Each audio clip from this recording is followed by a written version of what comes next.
Filhos da pauta, FDP, filhos da pauta. Nosso FDP VIP de hoje é um cracaço. Atualmente ele é treinador, tá? Colocando o pé aí, né, na carreira, já teve uma passagem pela Espanha, fez muitos gols, fez muitas coisas legais e ganhou a sua alcunha de um craque do rádio, que é meu amigo, uma pessoa que eu admiro muito, que é o Milton Naves, que o chamou certa vez de o Filho do Vento. Então, está conosco Euler, o Filho do Vento. Seja bem-vindo, meu amigo. Eu que agradeço por essa oportunidade. Como é bom ver vocês aqui novamente, rever e ouvir. É o que você disse, né?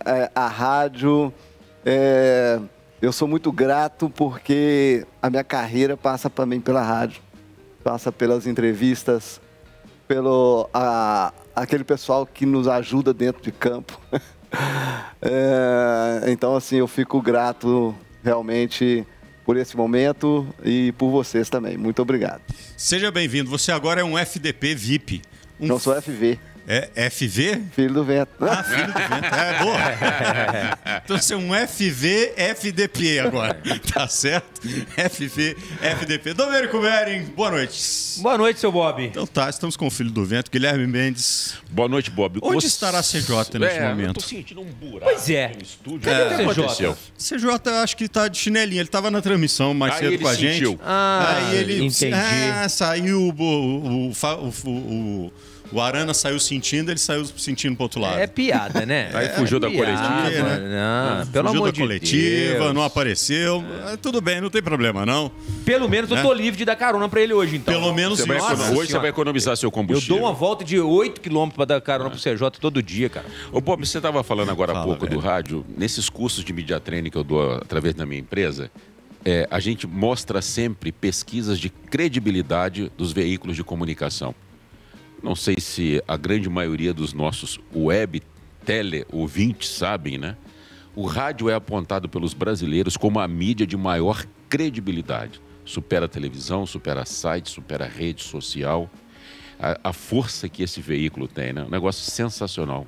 Muito bem homenageado aqui hoje. Atravessa os tempos, porque algumas tecnologias, elas são aprimoradas, mas elas têm uma base tão boa, né, que elas não deixam de ter a sua relevância, né? E através do rádio, hoje eu conheci a dona Zenádia, uma gatinha. A dona Zenádia mandou um abração para CJ, diz que é fã dele há muitos anos. Diz que está encantada com o novo Bob Faria, nova versão de Bob Faria. Você é uma pessoa descontraída aqui no rádio. Ela está assim, encantada com você. Manda um abração. Obrigado. Para o Dodô também. Dona Zenaide? Muito obrigado. Zenádia. Zenádia. Um abraço, dona Zenádia. Obrigado. Vamos começar a explorar o nosso FDP VIP, nosso Filho do Vento que está aqui. A bola é sua, Domênico. Eu queria que o Euler começasse, primeiramente, boa noite, obrigado pela presença, Euler, contando o que o Euler está fazendo hoje, na atualidade, o que fez nos últimos anos e o que está fazendo hoje. Então, eu cheguei ao Brasil tem 2 meses que eu volto ao Brasil. Eu estava na Espanha. Fui para a Espanha em 2018, até por meu filho, que fez teste num clube na Espanha e passou. Porém, ele era de menor e os pais têm que acompanhar porque tem que assinar por ele. Então, eu fui para lá, no momento em que eu estava me preparando no Brasil para ser técnico, fazendo os cursos da CBF, né? Completei o curso da CBF e nesse momento eu fui para a Espanha. Só que não podia ficar parado lá, não. Então eu tive a felicidade de também me inscrever nas licenças da UEFA, porque sem as licenças você não pode ser técnico na Espanha. Então aproveitei esse momento para poder estudar bem a questão do futebol europeu, através dos cursos, né? E também tive uma oportunidade de poder ser técnico do Safor Clube de Futebol, que é um clube da cidade de Gandia, na comunidade valenciana. E fui técnico do Safor por 3 temporadas. Então, assim, e agora eu retorno para poder começar minha carreira aqui no Brasil. E o neto do vento, como é que chama? Gabriel. Ele esteve lá. E como é que foi a... Ele teve um momento, nesse momento da pandemia, ele não quis continuar, nos chamou e falou que queria parar e estudar. E hoje ele está fazendo administração. Tá certo. E teologia na Getsemane. Então agora ele está fazendo o que ele quer. Eu acho que o futebol não ele queria, não. O futebol não era dele, né? Então, agora ele está só na faculdade. Maravilha. Fala, Gui. Oi, Euler, boa noite, prazer muito grande te rever depois de um bom tempo, né? Quantos anos a gente não se encontrava. Sim, e quanta saudade que eu tenho daquelas reportagens que a gente fez, né? Sensacional. O Bob contou como surgiu o apelido Filho do Vento, mas como é que você se tornou o Filho do Vento? Quando você era garoto, adolescente, você gostava de correr? Como é que você desenvolveu, além da sua habilidade técnica com a bola, a sua velocidade em campo? Correndo do meu pai para não apanhar. Mas é verdade. Meu pai não gostava, meu pai era contra eu jogar futebol. Ele não gostava e eu tinha que sair escondido. E minha irmã ficar de vigia, para na hora que ele chegar, me avisar e eu correr para poder ainda chegar em casa primeiro que ele. E então, nisso, toda vez que eu saía para jogar, que acontecia dele tá chegando, eu tinha que vazar para casa e passar pelos 5 quintal dos outros lá, pular cerca, driblar pé de jabuticaba, bananeira, isso para chegar em casa primeiro que ele. E realmente isso tem um pouco a ver, porque eu sempre tive a velocidade como forte. E quando eu venho para Belo Horizonte e começo a jogar nos clubes, isso foi desenvolvido, né? Através da preparação física. Os preparadores físicos sempre olharam e viram a possibilidade de eu poder melhorar cada vez mais essa questão que é a marca, que é a velocidade, né? Por isso surgiu, que inclusive, nós, como vocês estão falando da rádio, foi na rádio que surgiu o apelido Filho do Vento. Então eu tenho que ser grato mesmo, né, à rádio, através do Milton Naves, num jogo que ele me foi gritar gol do Euler, The Flash, aí o Mauro Neto falou, não pode ser The Flash, porque já tinha o Valdeir, mas ele fez um gol mais rápido que o vento, parece até o Filho do Vento. Quando ele falou isso, o Oswaldo Faria falou assim, opa, pode falar, pode continuar, que aí é que está o apelido dele, Filho do Vento. Aí a partir daí virou. Então, assim, além de tudo isso, eu realmente busquei aprimorar mesmo, porque eu via que a minha velocidade poderia fazer com que eu conseguisse ser um jogador profissional. E hoje a gente tem poucos jogadores, né, Euler, que tem essa característica, né, jogador de velocidade, que os treinadores adoram. Sim, está em falta. E hoje se vê uma necessidade muito grande de você ter esse jogador no elenco. Creio que nós tivemos nos anos 2000 uma mudança de trabalho, de metodologia nas bases do clube para poder trabalhar o atleta, visando muito mais o mercado europeu, tirou algumas características de jogadores brasileiros, a velocidade, jogadores, por exemplo, de meia, aquele volante que realmente quando se fala, o carregador de piano, né? Então, essas características foram sumindo, né? E hoje nós estamos colhendo isso aí. Não temos jogador de velocidade, difícil você achar um jogador. Me lembrando agora, me vem à mente de velocidade o Dudu do Palmeiras, é um jogador veloz, né? Bruno Henrique está machucado. O Bruno Henrique é um jogador veloz, no mais é jogadores rápidos, mas não veloz. Uhum. Agora, isso que você falou eu achei interessante, porque já há algum tempo eu tenho essa impressão de que na base dos clubes eles dão muito mais oportunidade para o menino que tem um potencial para crescer mais rápido, para ser mais alto mais rápido, para virar mais, para ficar mais forte mais rápido, porque ele pode ser vendido mais rápido como atleta profissional do que aquele que tem uma habilidade, ele tem como é que o Mancini falou ontem, tem uma contato com a bola, não, tem uma, ele usou uma expressão que eu achei interessante, enfim, tem carinho com a bola, né? mas ele não tem o porte Tem físico. malemolência? Ele não tem o porte físico tão grande e às vezes ele não vai crescer tão rápido, às vezes ele não vai desenvolver tão rápido e tal, e eles preferem o garoto que vai virar mais rápido. Daí formar mais zagueiro, daí formar mais jogadores mais de pancada do que de habilidade técnica. É isso mesmo? Não tenho dúvida disso. É o que eu digo. Isso veio nos anos 2000 para cá, justamente pelo fato de você atender o mercado europeu o mais rápido possível, entendeu? Tanto que os nossos jogadores saem muito cedo, né? Alguns jogadores se destacam lá fora, mas nem passou por nenhum clube aqui profissional do Brasil, porque na base mesmo já se transfere esse atleta. E para atender esse mercado, e o mercado europeu não foi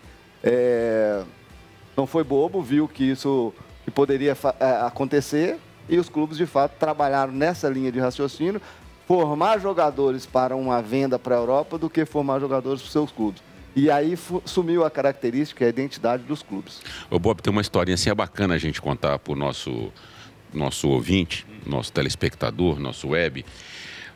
Quando os treinadores, e o Euler pode dar um testemunho para a gente, quando os treinadores vão se reunir com o pessoal da área de direção do futebol para preparar a equipe para a temporada seguinte, eles costumam colocar lá nas necessidades sempre a procura de um atacante de velocidade.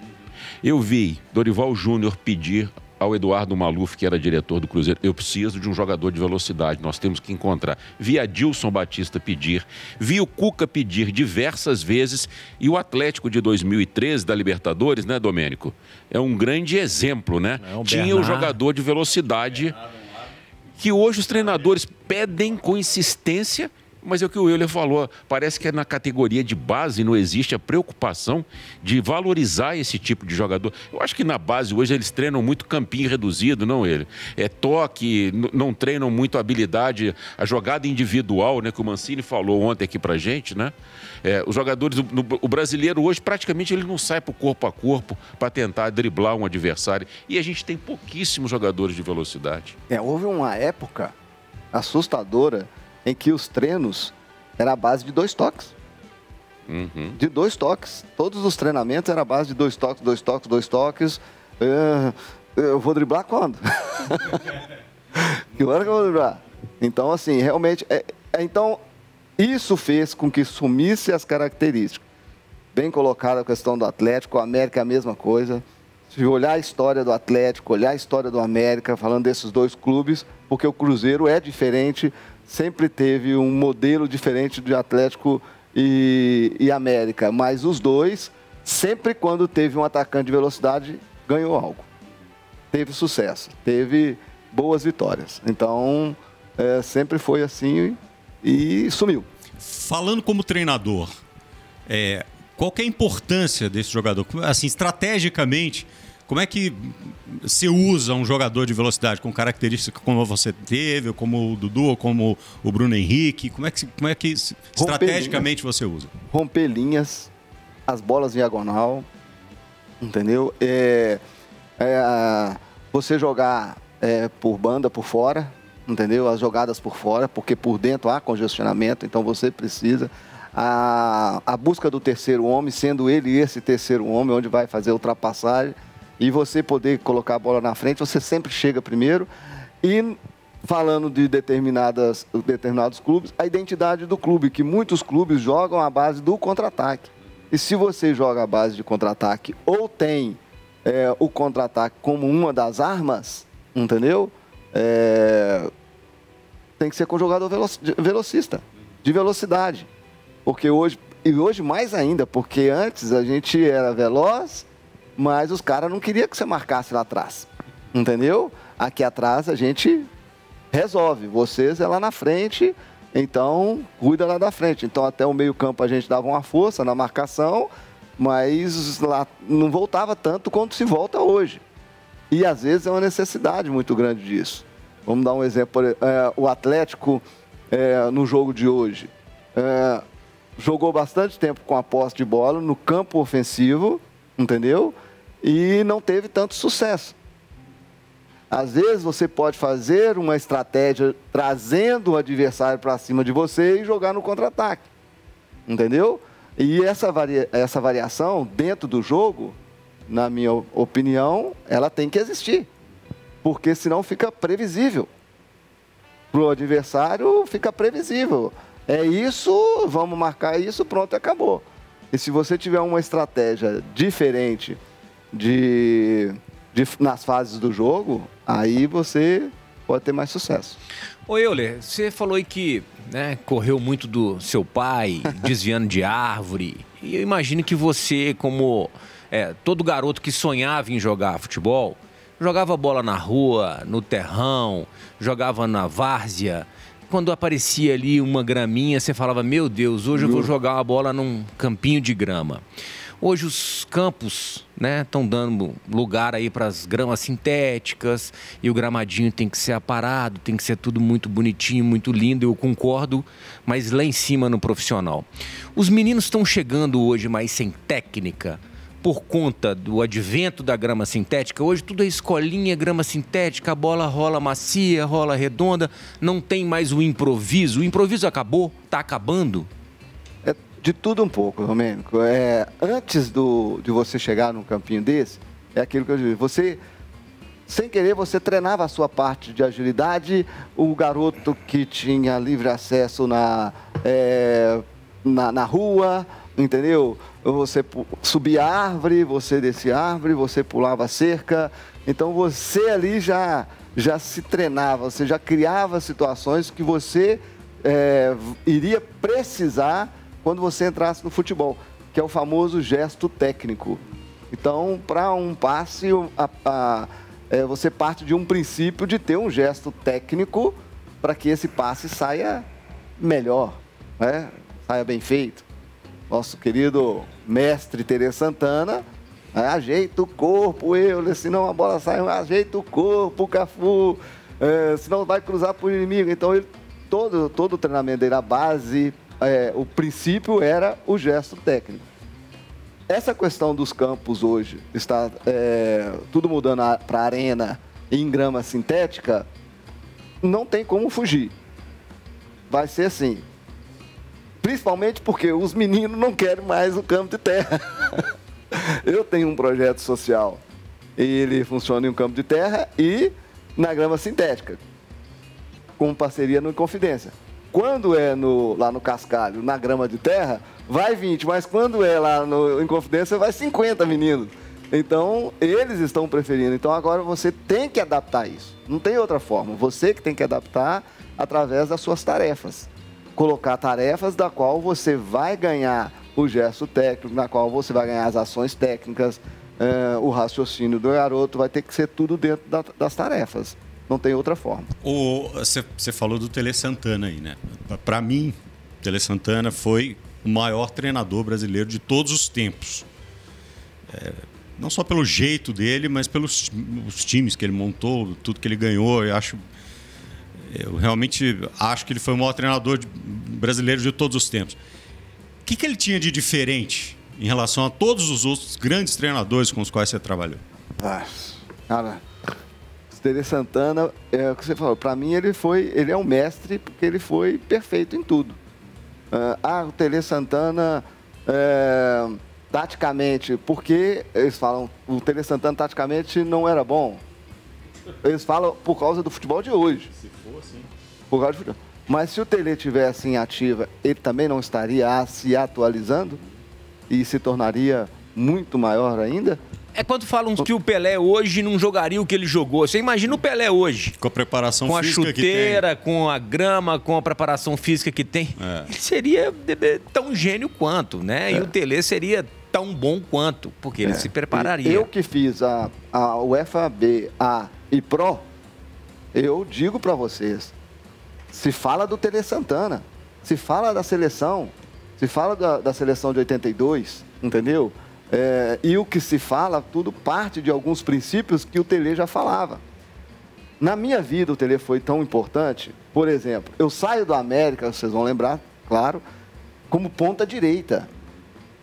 E eu vou pro São Paulo, ele me chama num particular e fala assim, olha, vão tirar os pontas, porque o futebol está mudando. Está passando para um outro sistema, onde vai jogar com 2 na frente.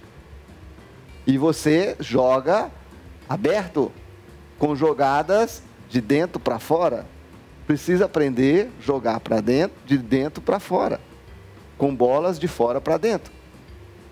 E eu estou aqui disposto a te ajudar. E muitas das vezes ficava eu e ele no campo, porque ele morava no CT e eu morava no CT. Ele me chamava, vamos para o campo para poder treinar. Eu ia para o campo para treinar com o Tele Santana. Às vezes Rogério Ceni, às vezes ele chamava o Rogério Ceni, né, que era o terceiro goleiro, para poder estar lá no campo, para poder ajudar. Entendeu? Às vezes chamava mais um zagueiro para poder fazer confronto de 1 contra 1.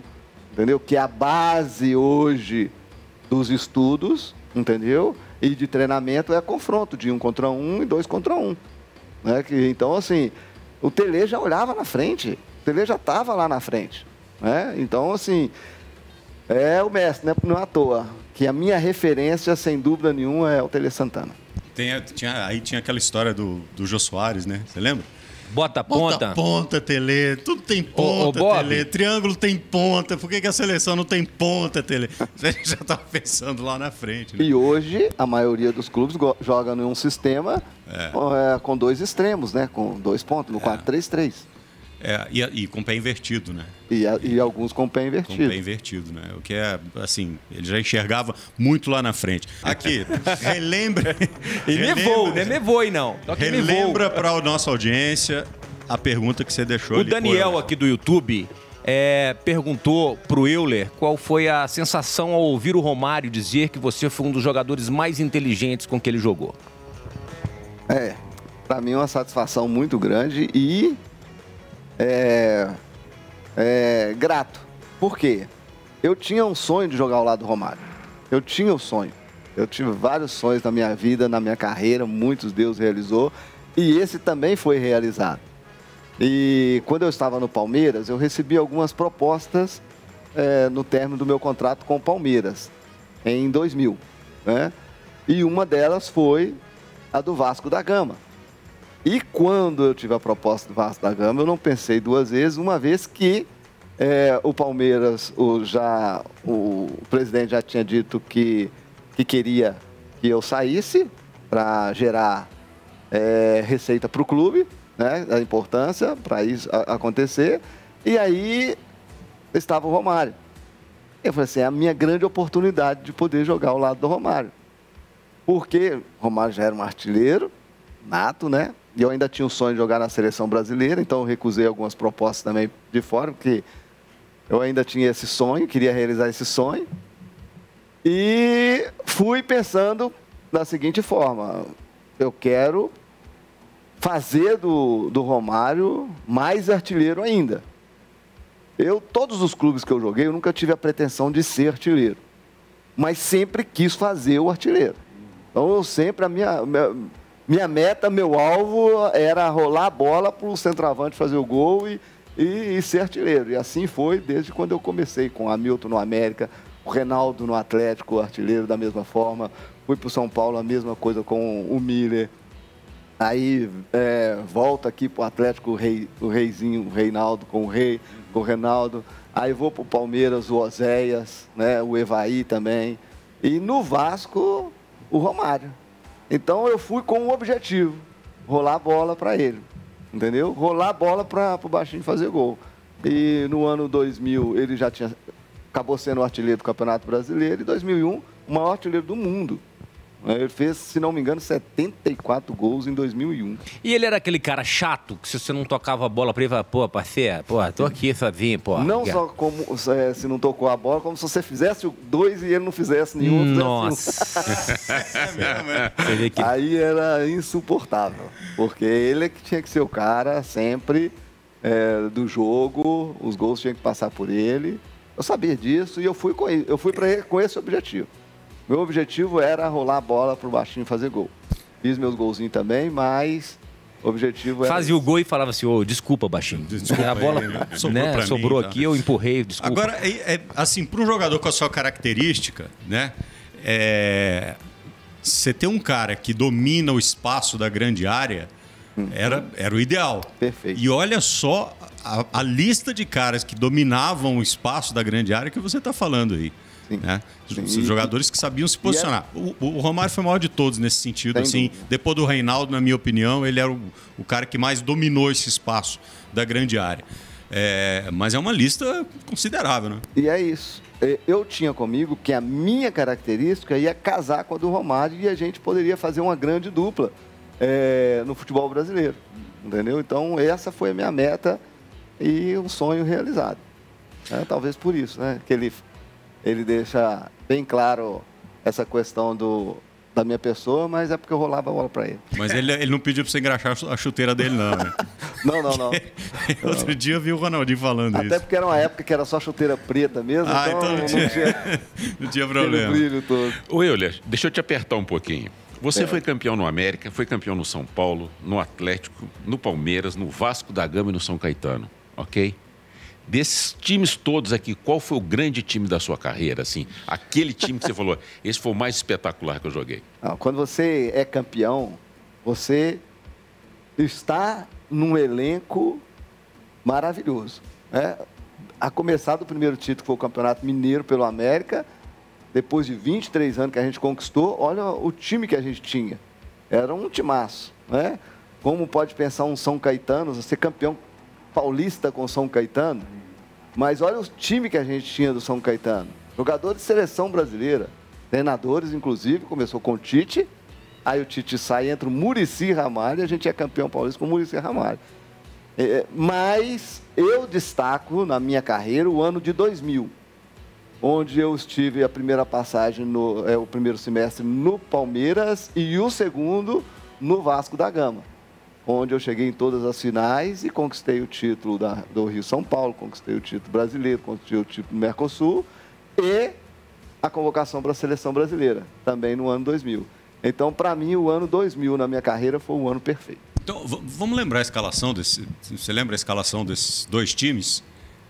Do qual? Do Palmeiras? Palmeiras e do Vasco. Palmeiras e do Vasco. O Palmeiras, a gente tinha o Marcos, né? Marcão, São Marcos. O Arce, lateral direito, o zagueiro estava o Júnior Baiano. Não, o Júnior Baiano já tinha ido até para o Vasco, acabei encontrando com ele no Vasco da Gama. Era o... Nossa Deus, agora me fugiu a memória. Aguinaldo? O Aguinaldo. O Aguinaldo era um deles. Lateral esquerdo, Rubens Júnior. O Clebão estava também nesse time? Isso, Aguinaldo, Kleber, Rubens Júnior. Galeano era o volante, Zinho, César Sampaio, Alex, eu, Pena e o Basílio na outra ponta. Imagina. Que isso, que timaço. E o Vasco da Gama, sim, Vasco da Gama era o Elton, goleiro, né? O Kleberson, lateral direito, que faleceu logo depois. Aí o Júnior Baiano, Odivan e Gilberto. Odivan, cara. O NASA, aquele que batia na mãe dele, se passasse ali. E se passasse pelo NASA, tinha um Júnior Baiano que batia na mãe e no pai, né? O Jorginho, que saiu da lateral e foi para volante. E... Juninho Paulista, Juninho Pernambucano, eu e Romário. Meu Deus a base da seleção brasileira também de 2000. Olha o quarteto ali da frente, velho. No pé que caísse, estava resolvido. Vê o Vasco hoje, né? Tá louco. Ô, Euler, o Atlético caiu em 2005, mas quase caiu em 2004. E aí tem aquele jogo famoso do São Caetano aqui. E você jogava no São Caetano e veio jogar contra o Atlético. Queria que você me falasse como é que foram aqueles 2, 3 dias ali antes de enfrentar o Atlético, sabendo que você podia contribuir com a queda do Atlético. Esse aí foi um momento na minha carreira que eu conversei com a diretoria do São Caetano para não jogar essa partida. Pedi para não jogar essa partida. Mas eles não aceitaram, entendeu? E aí eu tive que realmente entrar em campo. Mas, assim, como profissional, entendeu? Se eles deixassem eu não jogar, tudo bem. Mas como não foi aceito, eu tinha que vir, tinha que entrar e tinha que procurar fazer o meu melhor, né? Mas o bom é que depois eles falaram assim, pode tirar o Euler no intervalo. Tava jogando, mas você tava contrariado, fala a verdade. Eu acredito que pelo fato de eu ter conversado, inclusive, antes, né? Mas ficou marcante pelo fato da torcida ter feito o que fez, né? Gritado o meu nome, cantando o meu nome nas arquibancadas. Foi absurdo. Foi absurdo. E foi realmente emocionante. Todo momento eu pegava na bola, a torcida cantava. E aí eu falo, e agora? E agora? E agora? E agora? Que sensação tocar, louca, né? Deixa eu tocar a bola. Mas foi um dos momentos assim incrível na minha carreira. Foi esse momento realmente desse jogo São Caetano, Atlético São Caetano. Você viveu momentos espetaculares como jogador, conquistas espetaculares, com times espetaculares, como a gente está dizendo aqui. E aí você passou um período como dirigente, ou tentando fazer algumas funções como dirigente, né? Inclusive fez alguma coisa no América. Ajudou a América durante um tempo. Aliás, tem um caso quando você chegou na América, os caras não tinham gasolina para pro cortador de grama. Você tinha que comprar gasolina pro cortador de grama. Não tem uma história como essa? Conta isso pra gente. Sim, na verdade, eu volto pro América, né, em 2006. Né, recebo um convite até do Alexandre Matos, né, e vou conversar. E o América estava na Série C, né, do Campeonato Brasileiro. E ali eu converso com o Alexandre e traçamos um plano de retorno ao América para a elite do futebol brasileiro. E ali, então, eu faço um contrato com o América, ainda jogando como jogador, né? Mas já sabendo que eu iria fazer de tudo para que eu pudesse ajudar o América a retornar à elite do futebol e que isso iria passar em ajudar o América tanto dentro de campo quanto fora de campo, né? E o América realmente chegou num momento assim terrível. Eu achei que o América ia sumir, de faltar papel higiênico, faltar gelo, não ter gel para poder fazer tratamento no pessoal, entendeu? A questão do cortador de grama começou realmente por essa questão do cortador, daquela máquina, que para cortar aquela grama lá começava aqui hoje, terminava amanhã, mas já tinha que começar aqui hoje de novo. Aí eu comprei um trator, né? Mas mesmo assim não adiantou, porque faltava gasolina. Tinha que comprar a gasolina também. Que loucura, né? E assim, eu já sabia de tudo isso, porque o futebol, o que o América fez por mim lá no início, eu tinha que ser pelo menos grato, no mínimo grato, entendeu? E então eu não pensei duas vezes. Então foi muitas coisas, junto com algumas outras pessoas também que ajudou. Aí chegou um momento realmente que, assim, ou junta os americanos, os grandes americanos, foi onde eu marquei uma reunião com o Salum, ou na época o Olímpio também, conversamos, eu falei assim, tem que arrumar uma maneira de vocês juntarem todo mundo, entendeu? Porque senão a América vai sumir. Quando isso aconteceu, o América começou uma mudança, aí veio subindo pouco a pouco,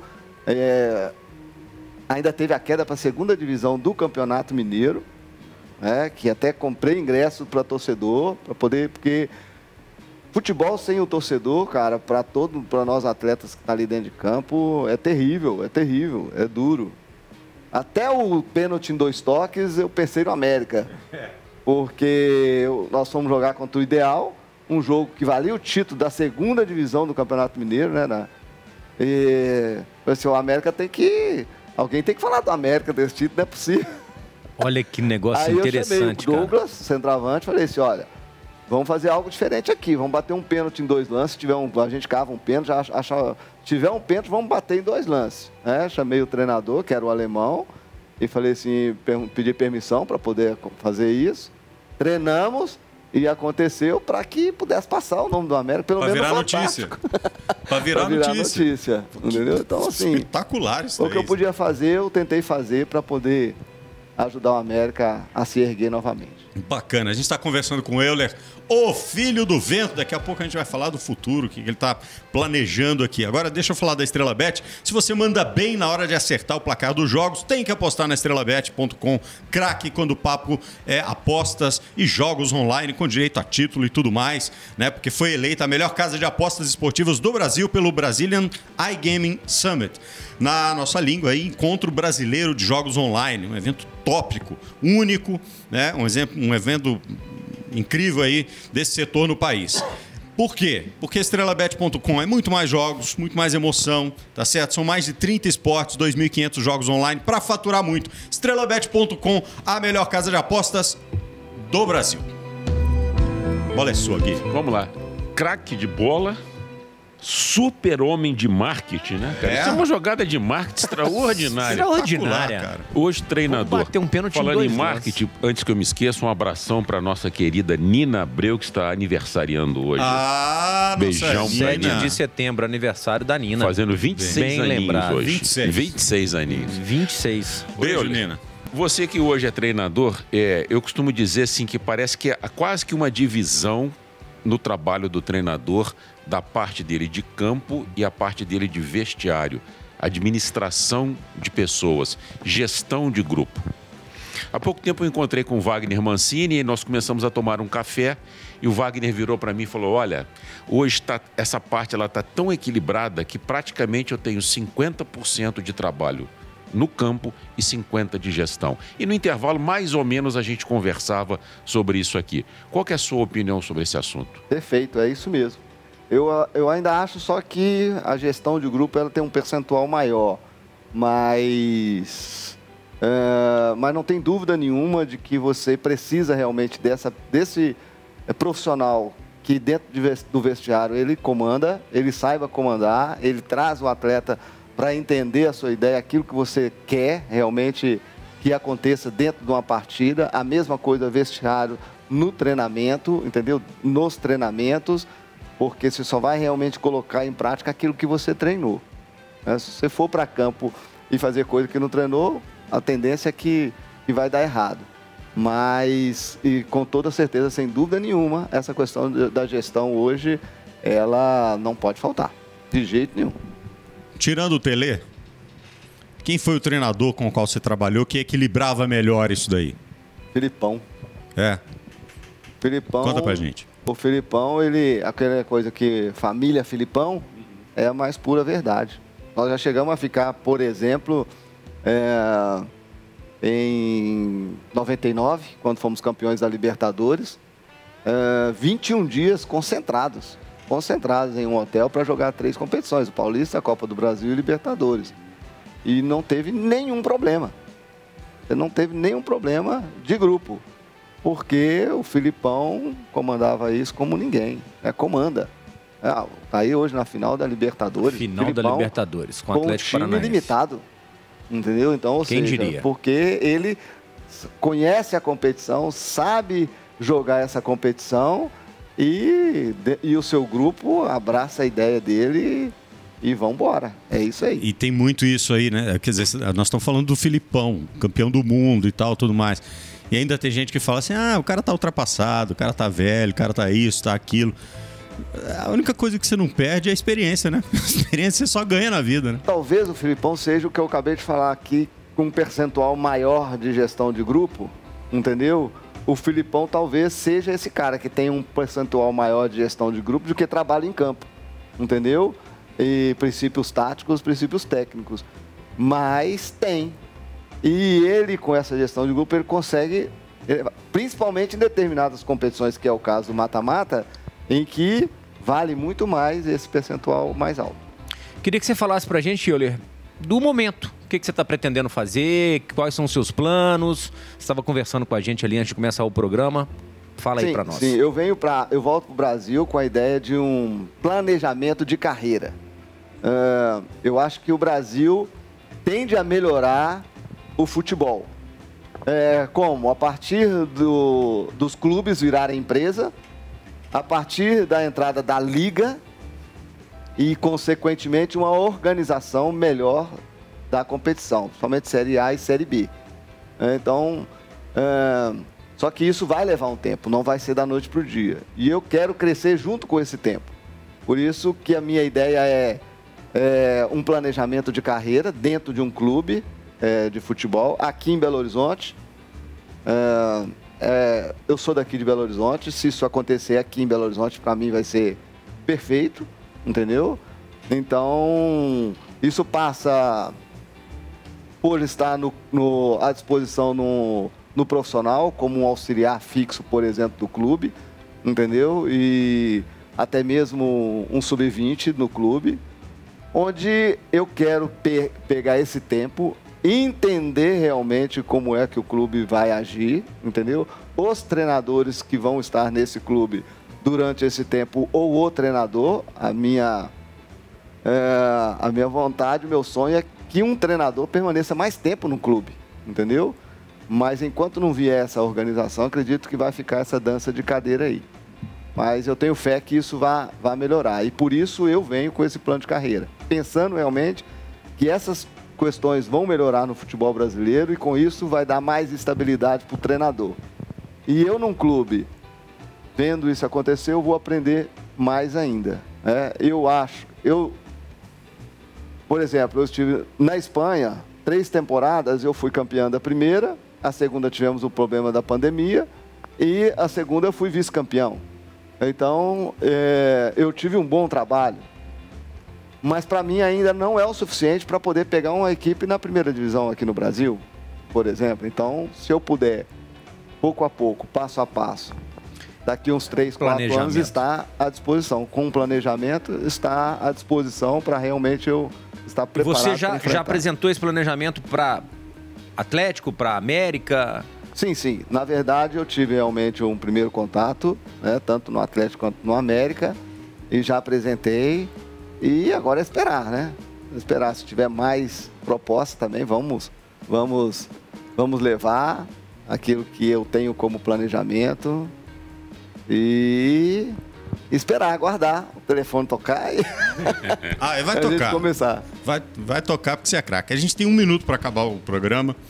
E aí, nesse 1 minuto, eu quero te pedir para dar um recado para o menino que hoje sonha um dia ser um Euler.